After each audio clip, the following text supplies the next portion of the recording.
Let's bring in Dr. Aditi Nerurkar now to talk a little bit more about some of the issues we're seeing around coronavirus. She's a physician at Harvard Medical School.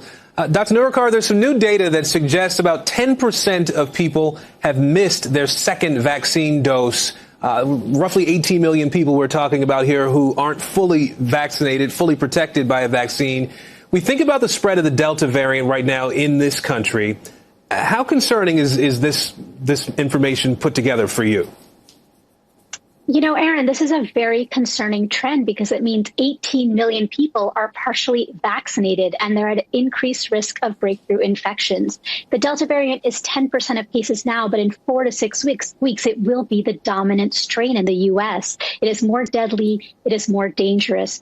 The 2-shot regimen of the vaccine protects against the Delta variant by 90%. And so it is critical now, and there's a real sense of urgency to get those 18 million people fully vaccinated to prevent the Delta variant. So a question for you then, Doc. For those 18 million people, is it too late to get that second dose if they missed it when they were supposed to get it?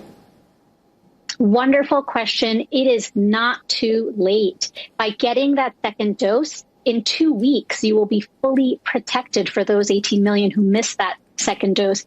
Getting that second dose, they're fully protected in 2 weeks, and they avoid that surge of the Delta variant that we may see in 4 to 6 weeks when it becomes the dominant strain. So, Dr. Nerurkar, there's also this new study from the UK that I understand is getting a lot of attention in the medical community. It sort of talks about a link between COVID and some long-term loss of brain tissue, and I'll read this. It specifically references a noticeable reduction of gray matter thickness in the temporal lobe. For those of us who are not doctors, can you kind of explain what that means?